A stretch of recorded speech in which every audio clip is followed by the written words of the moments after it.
搭上了话。안녕하세요. 네, 안녕하세요.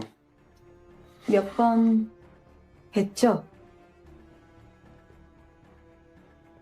아, 예, 오가다 몇 번 뵀습니다. 여기가 오다 가다 할 만한 곳은 아닌데.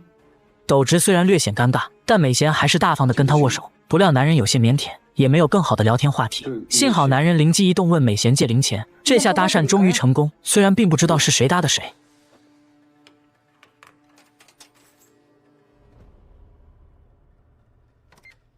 男人半夜12点飘在半空中，只为射杀这个长相平平的女子。可男人却有了恻隐之心。就在几小时前，局长在延边的一家酒店里设了宴席，准备在这里进行清朗行动，只为揪出组织内鬼。酒席上的茶分为黄茶和黑茶两种，来区分是否是双重间谍。而当年的美贤还是一名刚入职情报局的实习生，这也是他的第一次外勤任务。只要顺利完成，便可以成为一名黑色要员，也是情报局精英员工的代号。随着药效发作，众人纷纷倒地不起，副手不明所以。好奇问组长喝黑茶的是不是内鬼，可组长表示现在不知道，但马上就会清楚，因为他在黄茶里也下了药。副手疑惑，难道在场的所有人都是内鬼？不料组长却拔出了枪，原来局长早就开始怀疑男人是内鬼，此次设局就是为了揪出他。还没等副手缓过神，组长已经一枪干掉了其中一个漏网之鱼，随后还有2个疯狂逃命，可发现门锁了，然后便咔咔中弹。还有一些漏网之鱼试图装死，组长直接用100度开水浇了上去，顺利又解决了俩。随后吩咐手下彻底清理还有动静的人。然而当组长命令美贤拿催泪弹继续熏出活人时，美贤却故意拿错了武器，将一颗闪光弹扔了出去。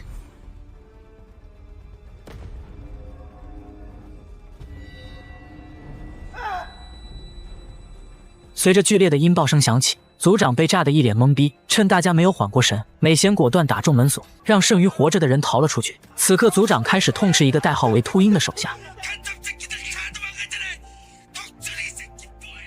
随后便有了开头一幕。2年后，秃鹰再次在单位见到这个女孩，可女孩并不知情，还听从领导的命令接近金斗直。不料秃鹰开门见山挑明了美贤是故意在接近他。之前每次偶遇女孩时，女孩手里拿的资料都是同一个月份的。不过美贤也坦然面对拆穿，这也不是他第一次任务失败，他表示自己也是奉命行事。不料男人却表示局长是个阴险之人，做事狠毒不择手段。此刻俩小年轻也真正的袒露了心扉，彼此越走越近。另一边局长却沾沾自喜，以为两人按照自己的既定目标渐渐亲密。他跟女秘书聊起了考验金斗直的真正原因。金斗直一直是情报局最厉害的特工，出勤从未有过失误。他唯一失败的任务就是2年前的那次延边作战任务。可秘书依然疑惑，局长为何把这么重要的任务交给一个毛手毛脚的实习生美贤？不料局长却反驳了秘书的话，他不认为美贤当时是失误。局长通过现场录音分析，是有人故意放走了那些内鬼。更何况美贤在以往的训练过程中，所有科目都拿到了第1名，但他却偏偏搞混了闪光弹和催泪弹。这只能说明一个问题：廉价的人道主义。面对当时那种杀戮情景，心软的人完全有可能会动摇。可秘书依然不理解，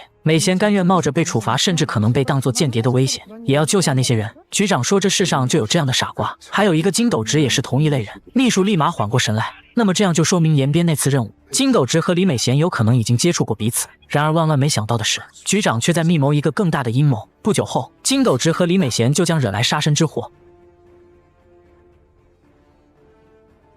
这是我见过最神奇的外卖小哥，他竟然直接漂浮在窗口。女孩大惊失色，男人淡定地跨进了窗户。原来他只想给女孩一个惊喜。美贤好不容易才缓过神。하늘을 날아요? 배달입니다. 날은 돈가스. 美贤乐了，腼腆的男人随后便径直飞了回去。女孩觉得很暖心，遇见这样的超人男友真是三生有幸。美贤这才想起之前斗直跟他说过，希望雪天在天上飞，然后静静地看着美贤。原来这确实不是玩笑话。此刻女孩缓缓摘下眼镜，用她的那双千里眼看到远处高塔上的男人正独自啃着鸡腿。女孩瞬间对这个有趣的男人产生了浓厚的兴趣。这天晚上美贤正独自加班，斗直再次过来找女孩，美贤也跟他说出了自己的秘密。他不仅有千里眼还有顺风耳。他轻轻把男人的手放在他心口，让他验证下自己说的是不是真话。不料男人的心跳声越来越强烈，女孩开玩笑表示心跳太快，怕这样下去容易死掉。没想到男人表示死而无憾，随后便一口亲了上去。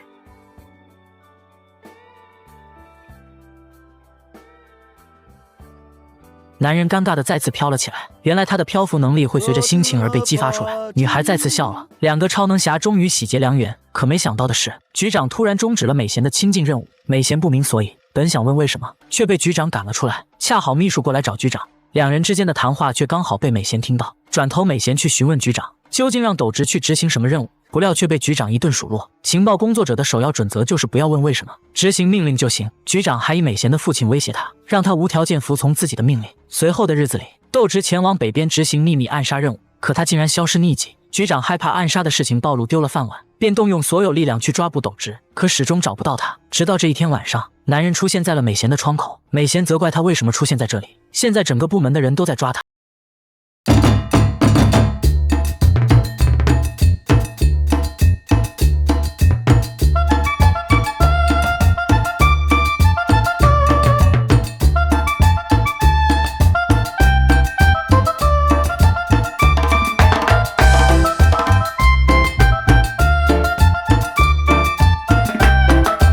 明明拥有超能力，却甘当黑社会打手。他凭一己之力干翻了100名小喽啰，并胁迫对方帮派老大眼镜男签下转让协议，顺利帮自己老大抢到了一家夜总会。男人瞬间在黑帮界小有名气。可令他万万没想到的是，老大竟然和眼镜男串通一气，两个帮派准备强联合。可阿龙一脸疑惑，老大表示黑道也是一种职业和生意，没有永远的敌人，只有永远的利益。老大表示厌倦了打打杀杀的日子，想努力洗白做一名商人。可阿龙一根筋，并没有理解老大的意图，因为自己耿直的个性，阿龙一直穷困潦倒。他最大的爱好是看金庸的武侠小说。这天房东催促要交房费，阿龙表示能不能每周分期支付。房东一脸郁闷，阿龙无奈只能靠着不死之身在路上碰瓷赚点生活费。这天肇事司机本想送男人去医院，可男人表示只要30万便可以和解，这个方法屡试不爽，好不容易赚够了房费。可这天阿龙意外在房间门口看到一个混混正在欺负一个外卖小妹，不料女人也是个狠角色，混混被他骂得哑口无言。更没想到的是，不久后外卖小妹成了阿龙的邻居，时常会在楼梯偶遇。这天阿龙意外撞翻了女人的外卖盒，没想到女人不但没有责备，反而对眼前这位木讷的男人产生了好感。女人觉得从来没有一个男人会这么客气地跟她讲话，可阿龙情商很低，并没有接收到女人的信息。这天阿龙来到会所，再次发现老大和眼镜男混在了一块，而且老大竟然叫眼镜男为大哥，这让阿龙很难接受。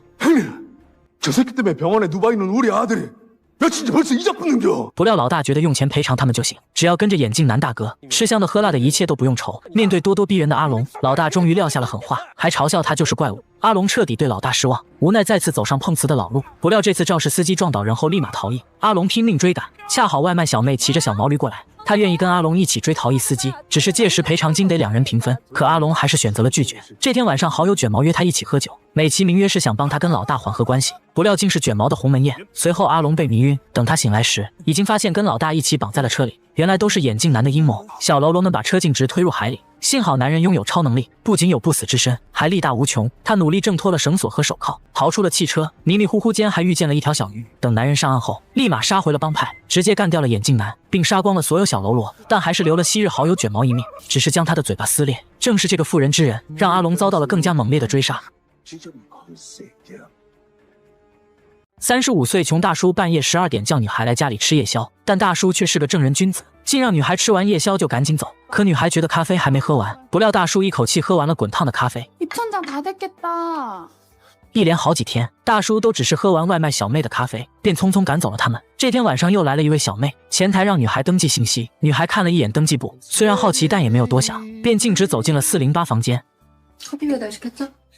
此刻大叔却满脸欢喜，终于遇到了自己想见的女孩。大叔感谢之前女孩送他回家，可女孩淡淡的表示只是举手之劳。两人有一搭没一搭的聊了半小时，但大叔还是显得非常紧张。女孩瞥见地上有很多金庸的武侠小说，她问大叔是不是很喜欢打架。男人解释这不仅仅是武侠小说，他也是言情小说。女孩嫣然一笑，大叔表示武侠小说离不开爱情故事，大侠赢得胜利，最终都跟心爱的人共度余生。女孩其实不喜欢看小说，便敷衍应付。男人为了缓解尴尬气氛，匆忙打开了电视，不料电视里放的也是打架的节目，两人自然而然地聊起了电影。女人说自己喜欢绿巨人浩克，虽然长得像怪物，但却是个好人。这句话说进了男人的心坎里，他因为拥有异能，一直被别人嘲笑为怪物。两人相谈甚欢，不知不觉到中了。可男人非但没有赶女人走，还拿出零钱要续中。女孩心领神会，但男人赶忙表示姑娘误会了，他只想跟女人多聊1个小时。女人觉得一脸疑惑，谁会大半夜的花钱聊天啊？随后便要起身离开，并好心提醒大叔，下次喝咖啡可以直接去他店里喝。不料大叔表示自己是路痴，找不到女孩所在的咖啡店。